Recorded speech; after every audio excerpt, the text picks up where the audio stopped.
Do not go where the path may lead. Go instead where there is no path and leave a trail.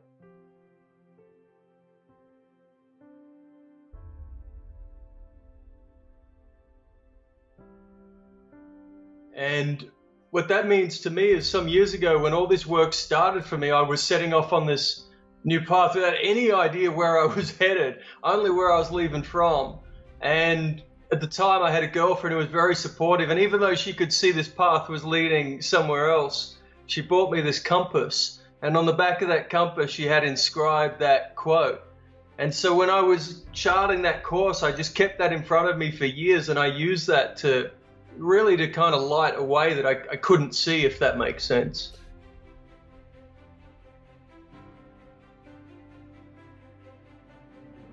This was my first major epiphany. I had three major, we could jump more into my story. I know it's on your list. Yeah, let's do it.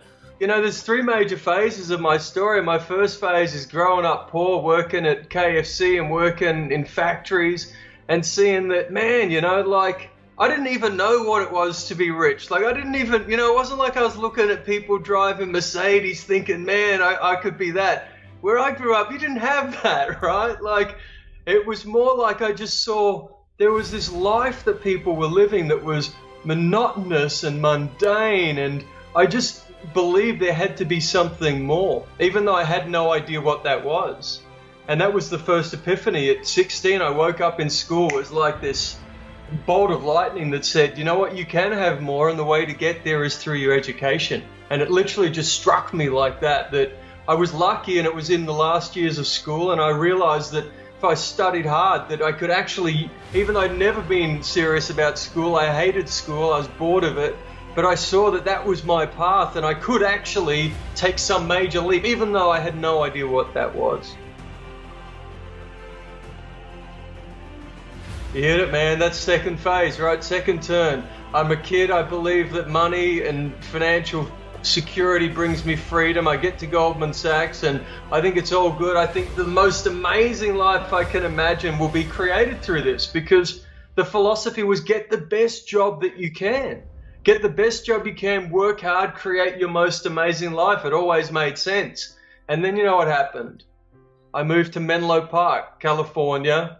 I got this plum transfer at Goldman Sachs to the internet banking group, technology, in 1999. And then the internet bubble burst. Boom!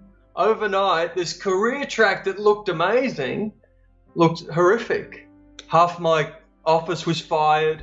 They closed down the office ultimately. My compensation was slashed, more than half, about a third of what I was expecting. And the career just looked bleak. And really what they did, Andrew, though, was the bigger story, man, was it bubbled up all the other stuff. Because what I realized was there was this illusion that I was living by that today I call 20 and done. And a lot of career professionals live this illusion. It's, man, when I get my money, when I make my money, what's your number? Then I'm going to quit and I'll be done and I'll travel the world and do my thing.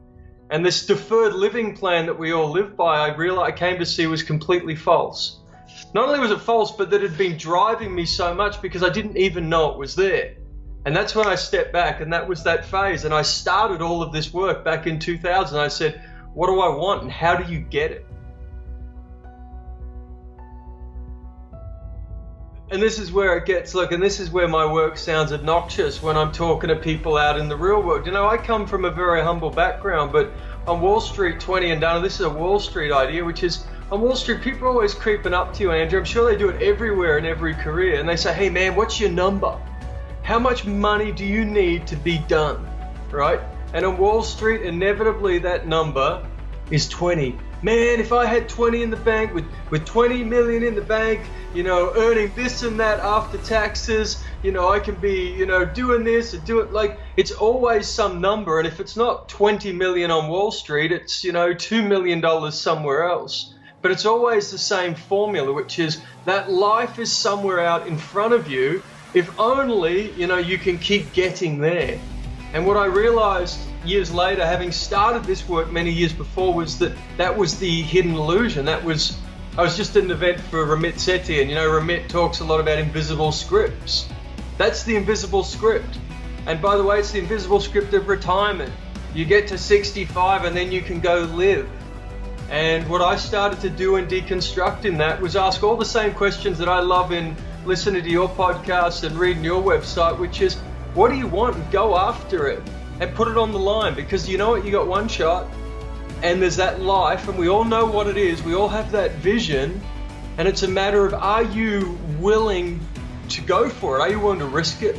Are you willing to take shots? Are you willing to get so good at it that you can keep failing, keep getting better, and eventually just keep moving towards what that is, that you love it for the journey as well? There you go. So I started this work in 2000. I left Goldman in 2006. I spent 6 years on this, and one of the things I talk to people a lot about careers, they say, well, you know, I just got to leave and figure it out. I say, I've done that. But even before I did that, I took 5+ years of reading books and thinking and planning and making 3 job moves at Goldman, putting more money in the bank, reading a bunch of books, collecting a green card, really like, and if you know, my philosophy and my approach is very much build a system. Focus on that goal, pick the end goal and build a system and work it and keep working it until you get there. And that takes years, because if you've got a real goal, it's so damn big, man, you can't even see the, you know, you certainly can't see the end. But build a system and just keep working it. And that's what I started to do, which is I started to say, look, I have no idea where I'm headed, but I know one thing. Wherever you're headed, you're getting there from where you are right now. And we make it really complicated. We say, what do we want? What do I want? And you think all these things, but in the end, there's only one thing that matters. What's that step right in front of you? Because that thing 2 years down the road, you only get there by that step right in front of you. And one of the things I appreciate in your philosophy too is the power of action. And, you know, over years and years and years, and, you know, we can get to some of the formulas that I built as well. But over years of this, what I've come to believe is that the formula looks something like constant conditioning of the mind and constant action. And to be able to do both of those things at the same time is literally all about very small steps every day. So can you take this massive vision, really forget about it every day, and then just define that action that's right in front of you? Absolutely. I definitely reduced the risk. I learned a lot more along the way. And also in doing it that way, I was able to clear out a lot of the stuff that was ultimately me. Right? See, this is the thing that we realize only years after doing this, is that one of the things to talk about in a little bit is, you know, what's the number one reason most people will never get what they want? They're not thinking about it. They're focused on what they don't want. They go to work, they're saying, this sucks, man, I don't want to be here anymore, they're not paying me right, my girlfriend didn't do this for me. But they constantly fill their mind with what they don't want, versus flipping that to, well, what do I want? And I needed to do that work. Part of the reason, Andrew, I left Goldman was I still hadn't figured out what I wanted, but I knew that I'd pushed the question far enough and that I'd figured out what I didn't want. And so I left, and I took 18 months off away from Wall Street to focus on all this stuff full time. And even then, that was only this next phase. And I went back to Wall Street. And then I ultimately left to do what I do today. It's a great question. It's a great question. And it's one that I work on a lot for myself. And it's one that I work on with a lot of clients. And it's a problem that, you know, if I step back, I say, what do? I build custom solutions for people to get what they want. And that's often 3 things. One is conditioning their minds. And that's hard, right? That's years and years of stuff that I figured out on how do you really condition your mind to go for what you want. And 2 is building processes. 3 is building the skills that it takes to do that. I agree. And look, the complexity of this getting there concept, there's complexity to it because it's actually a program in the brain, if you will, right? Which is to be an ambitious person. By definition, you have to say there's something out there that I don't currently have. And often an ambitious person in the body, they create an unmet need, a feeling. It's always a feeling that we're chasing. And so what happens is we say, hey, I want that grandest vision. And then you say, well, what do you get through having that? And ultimately, it's a feeling. And so, Andrew, what you're playing around with is stuff that I believe to be is very, very simple, yet takes some real conditioning, which is this, which is you're saying, hey, no matter what it is that you want, it's really just a feeling. And so the notions of succeeding and fulfillment are very much sequential in our thinking, which is, hey, when I get that, I'll feel that way. And what you said before, I believe wholeheartedly, and I know to be true, which is actually, but to get that, you want to feel that way now. So if you want to feel confident because you've met an amazing woman, for instance, well, you better feel confident in order to meet that woman. And so this notion of bringing forward the feeling, one of my teachers calls the end state, which is as much as you can rehearsing the feeling of that ultimate end state. And exactly, and infusing it into the process. So the process feels like the outcome, right? Because as you said, which is, if you go deep or even shallow deep, you say, look, everything, it's all the now. We know all that. So there's no future. It's all the now. So if you reduce it down to this moment, you say, well, hey, when I get that amazing car, it'll feel so awesome. I'm driving along the 10. I'm in LA. I'm driving along the 10. The sun's breaking out in the morning. I'm switching gears. It'll feel awesome. And then you say, great, well, I'm working on what it takes to get that. So if this doesn't feel that awesome, then how will it feel awesome to have the car? And this is what I call, Andrew, I built a lot of formulas because I needed to build them for myself and for high achieving people. This I call the formula. What is the formula? Which is, hey, whatever it is you want in the future, feel it now and infuse that feeling into your process, and then drive more process specific goals as well, like the flow state. So make the process itself the end goal, right? So for instance, for me, for writing, a lot of people who write or do very hard things know what it's like to suffer from resistance. We all know that, right? And that resistance is a feeling that says, oh, whatever it is, your taxes or writing or approaching a woman or whatever it might be. And the key is, how do you get yourself beyond that resistance? Well, you've got to actually, if you say, well, the resistance comes from the outcome, from a negative projection of an outcome. This writing's going to be hard, or even if I get it done, then I might face criticism, or I approach a woman, I get rejected. So you try and condition, well, the successful outcome feels that way, bring the state forward. The second thing you do, though, is make the process itself the outcome. Hey, I'm just going up to have a fun conversation. Or, hey, I'm working on my goals, and that itself is awesome. Because you know what? There ain't no there. There ain't no future. There ain't no... See, this is what I learned, Andrew, and I think I'm a really good case study for this, brother, which is I went from KFC to Goldman Sachs to feel the same fucking way, which is, what do I want? Right? What do I want? To writing the book that I just wrote, which is the first book I wrote was for Wall Street, but to writing one that's like, look, 65% of us hate our jobs, and we're the lucky ones. There are people in Africa who are mining for diamonds with people with a gun behind them, dreaming of living in America and living this amazing life we have, where 65% of us hate our jobs. And it's bad, it's wrong, we can do better than this. But how do we do better? No one ever teaches us to do better. Notice as well, so in NLP, I'm a big fan of NLP. In NLP, even the whole word success, right, is what's called a nominalization. It's a process that's been turned into an event, right? So we define success like when I get what? What? And there's no such definition. Today we celebrate a kid graduating preschool. Oh, he's successful. And you keep hitting on it, and I know it's a theme that runs through all of your work and ideas, is it's all about the journey. What I did was I turned the question, what do I want, into the journey. And so my answer after many years of thinking was, there ain't no answer. You're not going to wake up and say, this is what I want. Instead, you keep pulling the thread, focusing on what's right in front of you, staying absorbed in this step today, feeling fulfilled, loving it, going after it, taking action. And the journey itself is you answering the question. Because I think it's the answer to the retirement model, right? Which is, The retirement model is you get to 65, you retire, you go live this, but your body's all busted up.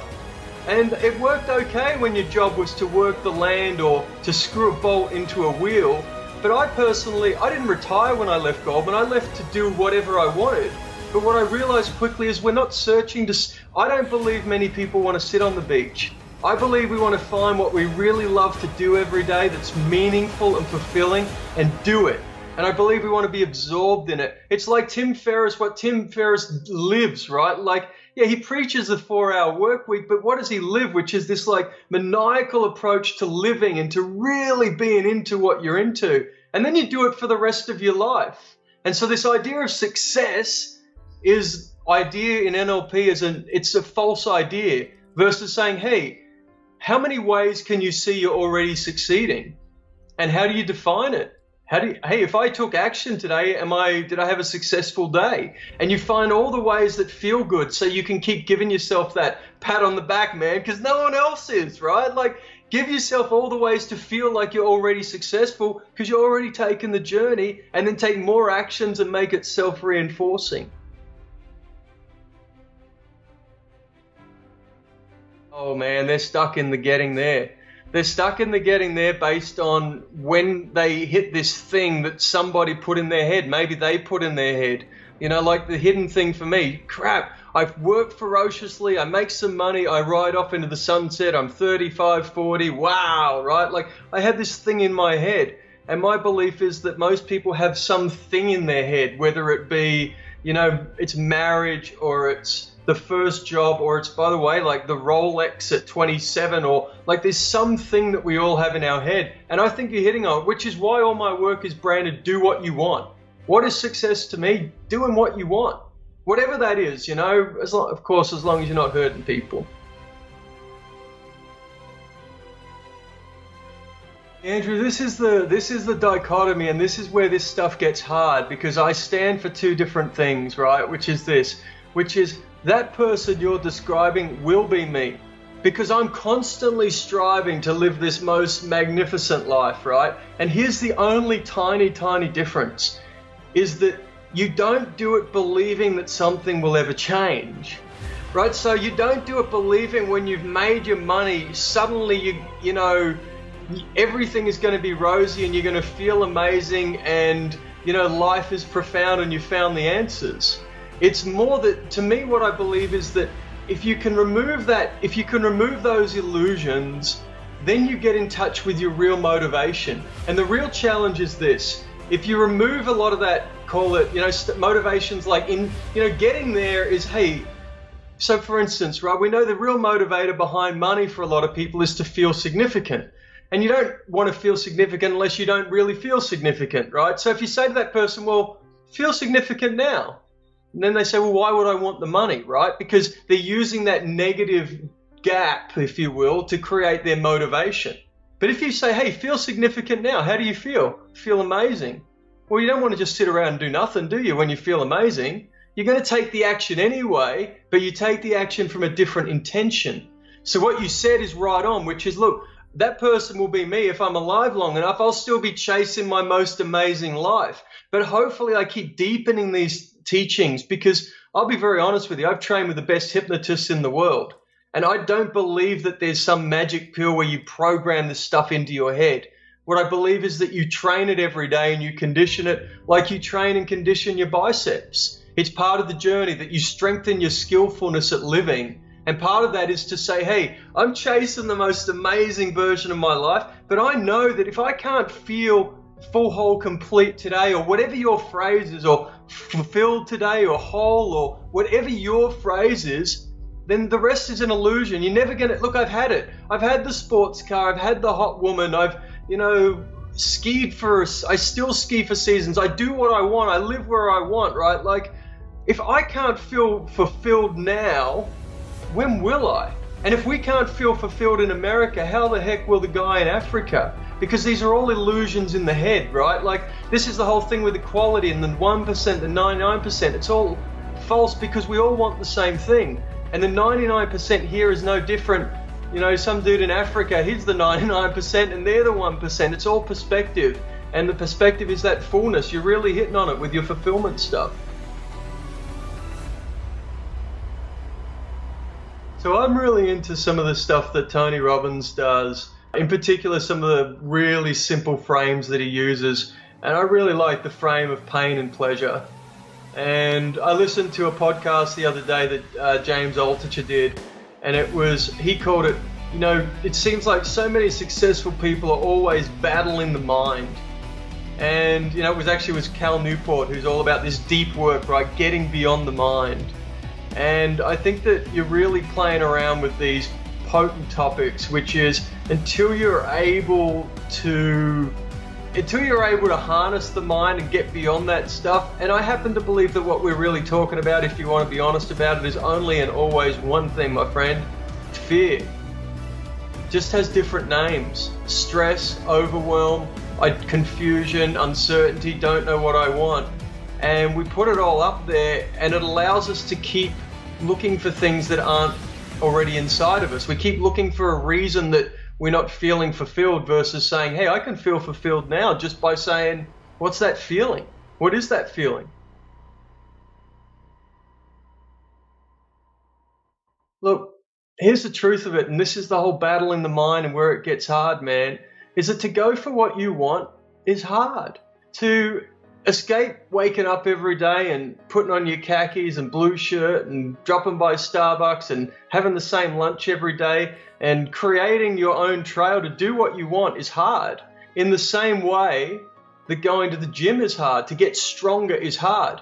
But at the gym, you get this natural endorphin, you get this natural payoff, and the payoff you also get is visual often.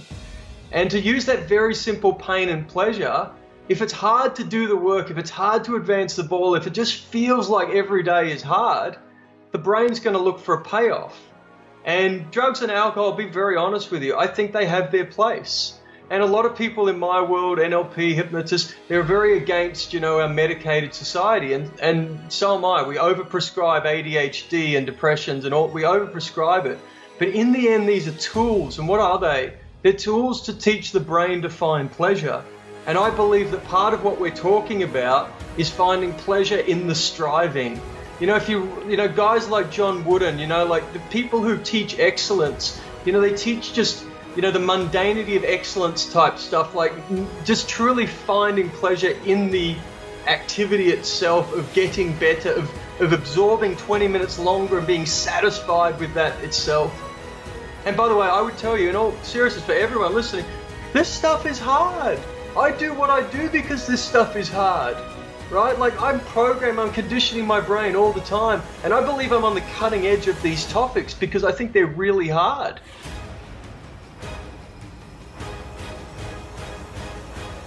I think these are really hard questions because you have to be just a lunatic, in my opinion. My view is that in order to really truly go for it, you look at men like Elon Musk, you look at men like Thomas Edison and Henry Ford. I wrote a book on Donald Trump, and not politically because I hate politics, but I was just so enamored by this dude who stood up, who wasn't a politician, who just demolished the rest of the field. And what I think is just so fascinating is if you look at any of these people who do exceptional things, you have to break down what it is that leads them to be excellent. The problem on this topic of daily habits and rituals and morning rituals is what makes someone else successful may not make you successful. And honestly, a lot of highly successful people haven't done them. But if you want to engineer success yourself, my view is that you need to do two things. One is you need to create a system. All of my work, Andrew, and it seems to me yours is too, creating systems, powerful systems. You want to create two systems. One is a system for conditioning the mind. And that's what I call daily exercises. And I call it the system of your limitless mind, which is conditioning the mind every day. What's your process? My process is hypnosis, NLP, meditation, some forms of affirmations that I built for myself, but specific tools that I've come across that I use. And then the second system is for action. Remember I said right up front, I said, hey, in all of my work and all of my systematizing, it comes back to mind and action. If you can get your mind in the right place and take the right action, and systematize both, so you're just kind of doing every day and you're not thinking and you're not stalling, you're not letting fear and the monkey mind get in the way. See, at least what I believe about doing hard things. See, all my clients and me, I only do hard things, right? It's not about work. Look, work hard, get a job, work hard. That's not hard, right? Anyone can work hard. It's hard to figure out how do you build a business. It's hard to figure out how do you excel in your job, truly win in your job. And when you step back and do hard things, it often comes back to getting very systematic about how you think. So that's the system for the mind, and the actions you take. What hard things are you willing to do? And systems, by the way, Andrew, just to be more specific, I'm not being fancy, dude. I'm talking stuff like, Brian Tracy, eat that frog. A system for time management is do your hard stuff early in the morning. But really systematize your mind and programming and conditioning and actions. Now, not everyone needs this stuff. Some people are great at it. I personally needed it to transform myself to do what I do. Honestly, is that most of the stuff out there is not good enough. Is that they find themselves, I'll give you an example, and I don't want to be derogatory towards anyone because I'm not being specific, but towards a process like journaling. Right, I met with an executive last week, and I said and he was big on morning rituals. He's trained with some big guys and whatnot, and he said to me, "Well, what would you do differently?" I said, "I don't know. Tell me what's your morning ritual? What's your goals? What's your process?" And he started talking about journaling, and I said, "What do you get out of that?" And he said, "It just gets all my thoughts out of my head, and I feel like I've just got it out on paper." And I said, "How do you feel after that?" He said, "Usually pretty crap." And I said, "That's because often when people journal, they think they journal. People who are happy don't usually think these thoughts. So people who journal are typically in a negative state.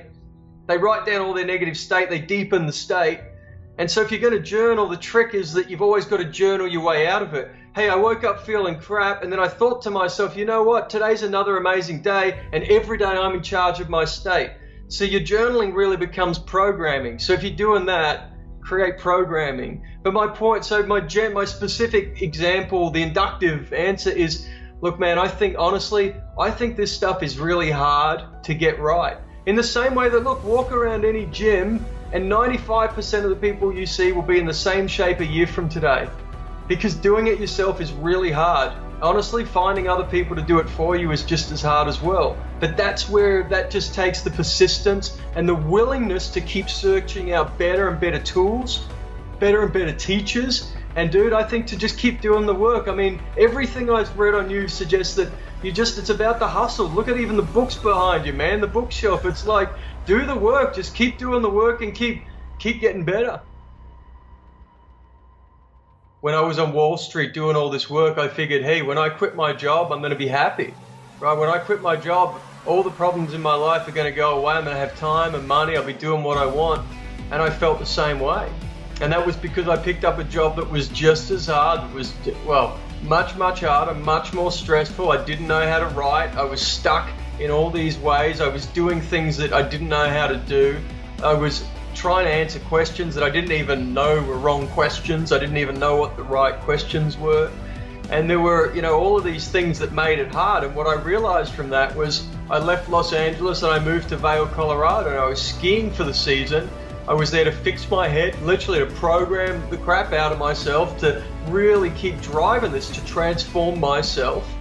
And one of the things Andrew was right on was with the topic we're talking about, which is skiing every day. I said to myself, hey, you don't come out here and ski the easy stuff, right? Like, I ski only the hard stuff. I ski the stuff that pushes me to the limit and beyond. If you're not falling, you're not skiing hard enough. If you're not popping jumps, you're not trying hard enough, right? Like, you ski like crazy because that's where on your edge is why you're out there. You're not out there to hang out in the snow. You're out there because you want to push it. And if you're not all in, if you're not over the skis, if you're not square with the mountain, you're toast. And that's what's fun about it. And that's, Andrew, literally where I started all this stuff, which is, so how can my job feel the same way? It's so friggin' hard. It's so hard. I can't even write. I don't even know what to do with a book if I write it. I don't know what I'm doing. Like, it's so hard. Yeah, it can feel fun. So why can't it feel fun?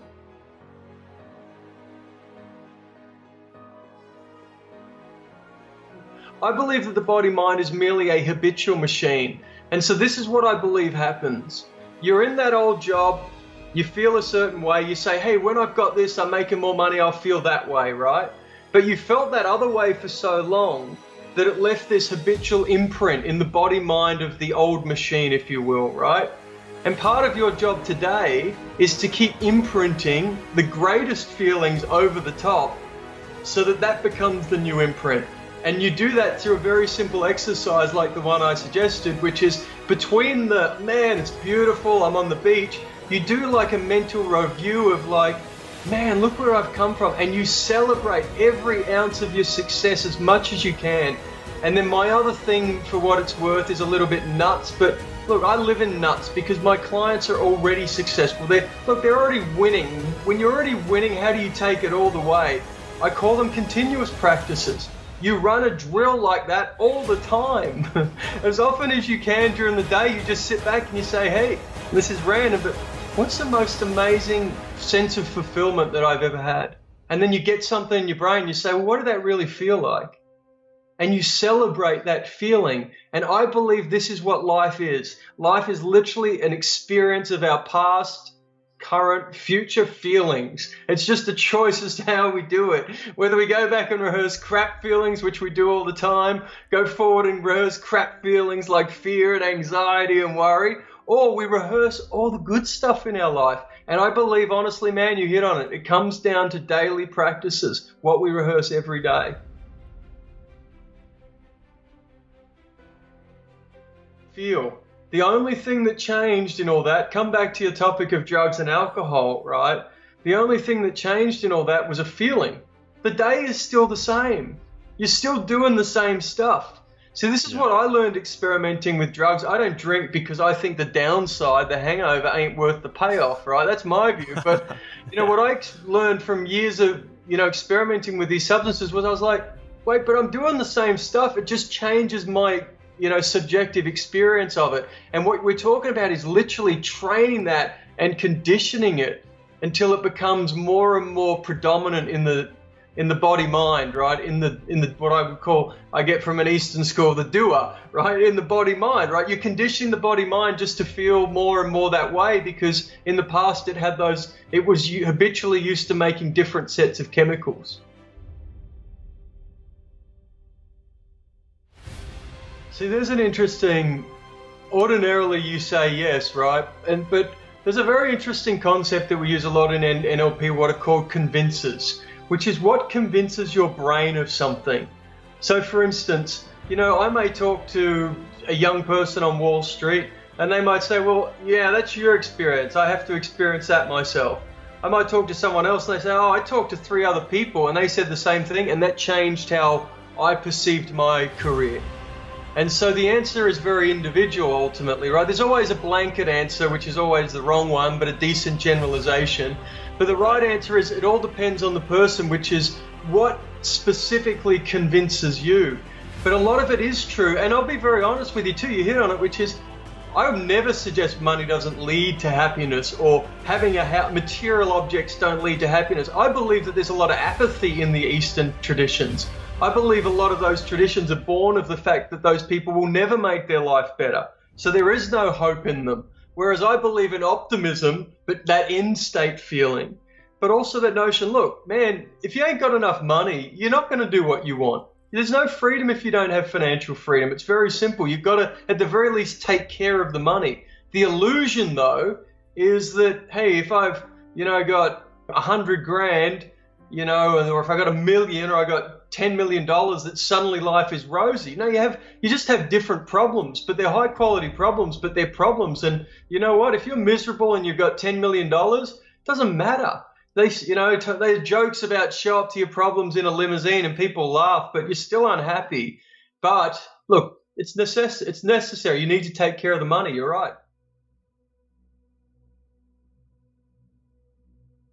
Why I just think that, to me, if you're going to take the journey through personal development, that you don't get attached to any particular school. I am a hypnotist, I am a trainer of NLP, but I don't identify as that. To me, they're tools, and they're incredible tools. in the same way that the Eastern philosophy and schools like Vedanta and Hinduism, to me, are schools of such immense knowledge. But if you can take all of these tools from psychology, from success, from sports, and bring them together, but very specifically in ways that you use them, right? So to me, it's like if you take that Eastern philosophy, one of the things that the apathy side of it is outcome independence. Hey, it doesn't matter if you win or lose, it's how you play the game, right? There's some really great wisdom to that, but not if you want to be a winner. You know, because it does matter how you play the game, but it does matter if you win, because you want to be at the center of the podium, you know, when the medals are handed out. And so the apathy of, oh, it's all in the process, but that's where the genius of the process is, right? And they're right, because if you're fixated on the outcome, you're not focused on just swimming every lap, on just improving every day. So it comes back to the process, but don't confuse that with giving up desire. The number of people who've got sucked into the Eastern philosophies and try and lecture me on desire and doing what you want, right? It's like they've been sucked into this, that desire is the problem. It's not. Desire is the gift. It's the greatest human gift, but it's the way we fixate on it. It's the way that we create this getting there, believing that our desire is unfulfilled, that we let the conscious mind create unmet needs. That's the problem.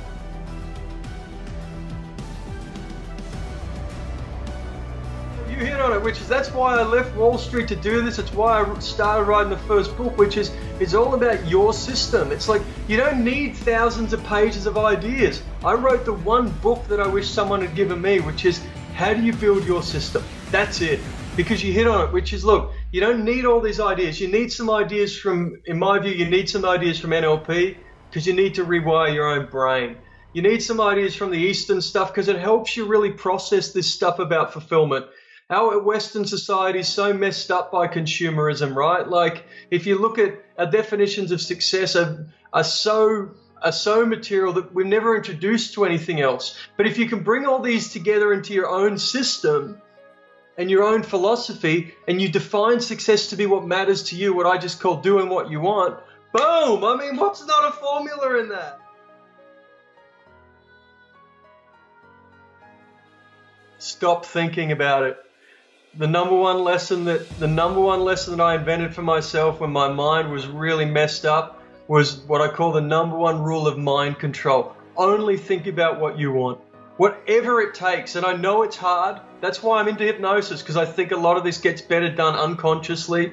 But that stuff, see, the way it happens is the brain goes into some shit room, if you will. And in the shit room, there's all those questions like, what am I doing with my life? What's the point? This is never going to work out. And in the shit room, they go and have a party in there, and they never find their way out. And so my view is, as much as you can, man, you got to force yourself into that good room with the good questions and thinking about what you want.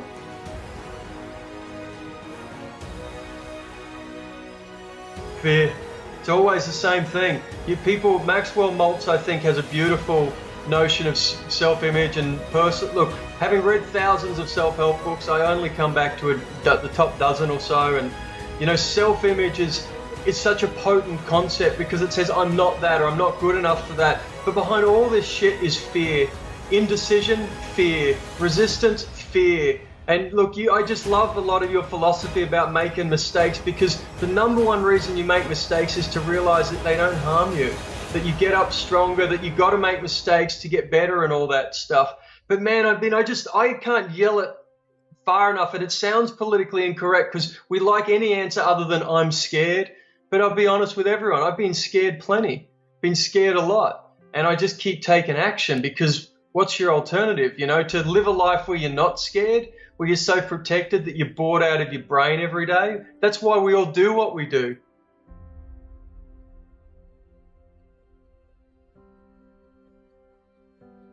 Oh, definitely Think and Grow Rich, Maxwell Maltz, and Carnegie, How to Win Friends and Influence People.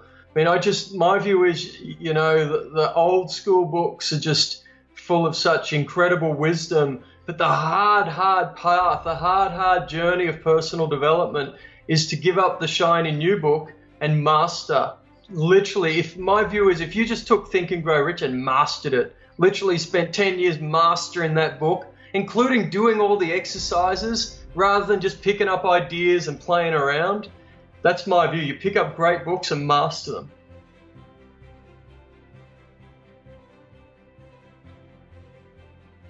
The fifth step of the system is building skills. And here's the trick, right? It's not about reading books. This is where I think we all get lost in self-help. You read another book, so what? It's how do you integrate that book into your skills building system? So it's like, if your goal is to win more in your job, and that means selling, a lot of people that's selling indirectly or directly. Read a book on selling, but then every day train the skill of selling. So it's not knowledge. And I read something on your website. It's a Napoleon Hill quote, knowledge ain't power, right? And that's the whole point about mastery. Mastery is, knowledge in action. So take that knowledge, but build it into the system. So it's not just skills of like Dale Carnegie. It's, I just used that principle 5 times in the last month, and that's why I'm good at it now.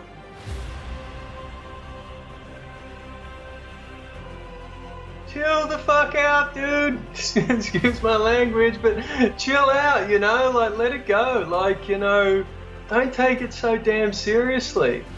Like at the time, I had a girlfriend at the time and it was long distance. I just moved to San Francisco and it was all this stress about, is she the one? And, years later, this is why you can't tell our younger selves, hey, you know what? Life's really about experience. And I know you think you're really wise at 25, but you're not. And I can't tell you that. You'll only know it in hindsight. Look, in hindsight, I just see how some of the things, man, that I angsted over, that if I had seen it as a journey, and been able to live it that way versus what do I want? How do I get it? Like all that angst. I probably would have honestly done all the same things, but it would have been just so much more pleasurable. Just would have enjoyed it more. I would have just been so much more joyous in the journey. And but I don't know how to imbue that into the 25-year-old while also saying, hey, but be as ambitious as fuck. Go for what you really want. Never give up on that. Because the older you get, the more you realize how many people did. Look around you at 25. 99% of them will give up. Even the ones who today think they're carving out their own path, fast forward 10 years, they will have given up. And never give up on that. Find that path because life's too short. But again, these things back then, how do you drum that into the 25-year-old kid? You hit on it before, I think, Andrew. Some of these things you have to experience for yourself, even when it's your older self telling you that maybe.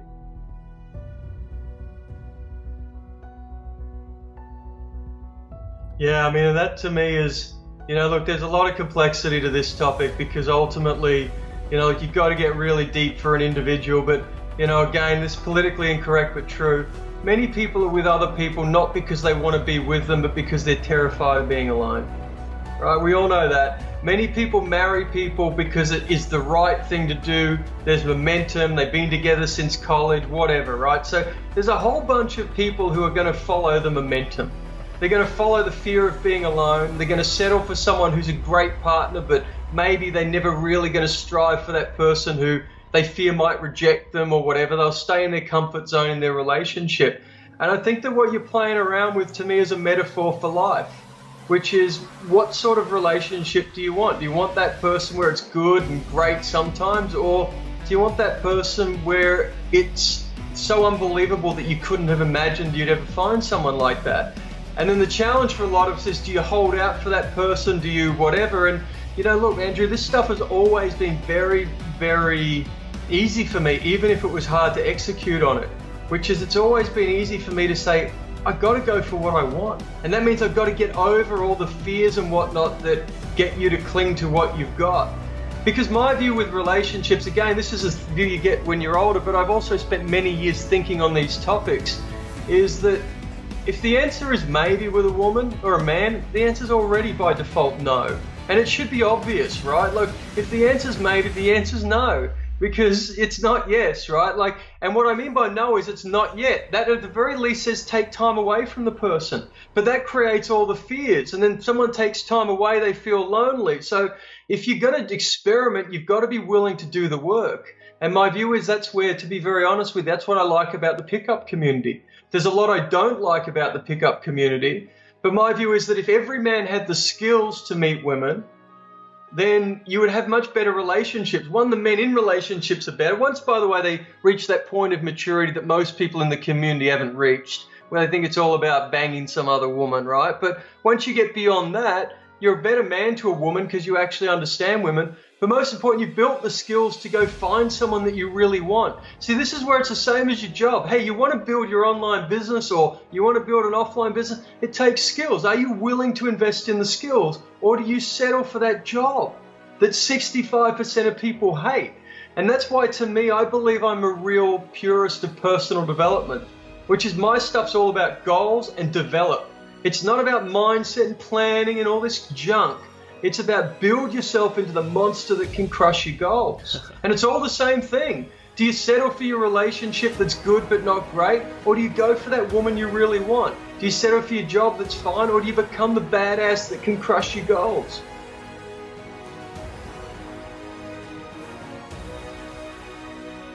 No matter what you want, you're going to get there from where you are now. So chart that course and use your career. You see, you hit on it before, which is a beef that I have is in all the entrepreneurial stuff. Quit your job, go da-da-da. No, what you need is a flight path. You need a guide path, which is I'm in my job. How do I maneuver this? How do I create the path to get there? It might take years. And that's what this stuff's all about to me. And the system is create your system, set the goal, create your plan, and every day get better and better and take an action.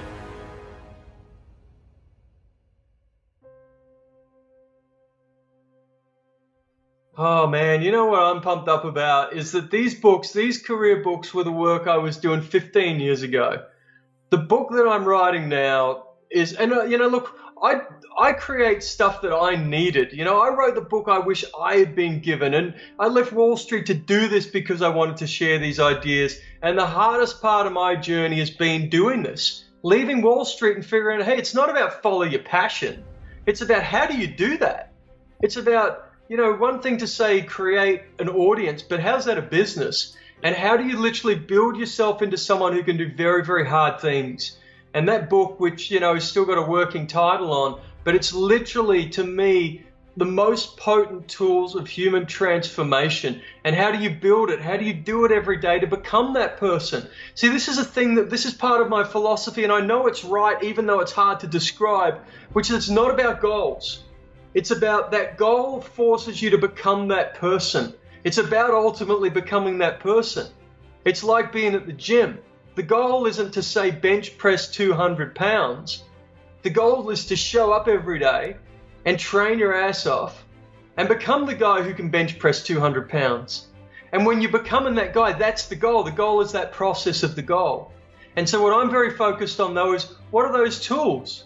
How do you do that? Because there's NLP, there's hypnosis, there's psychology, there's mindset, there's Napoleon Hill, there's The Secret, there's all that stuff. But what actually works? Most of it doesn't. And the stuff that does work, how do you get it to work? And how do you train yourself every day? You don't need a lot of knowledge. It's like 50 chapters, 1 year course, two practices a week. And I love it, dude, because I love to just focus on the stuff that I think is real. Look, the stuff that really challenges me. I want to create stuff that's to do really hard things that I needed to put together for myself because it's not out there. I think that's my job. If we're not innovating, if we're not putting out new stuff or doing things that represent our story, then what are we doing?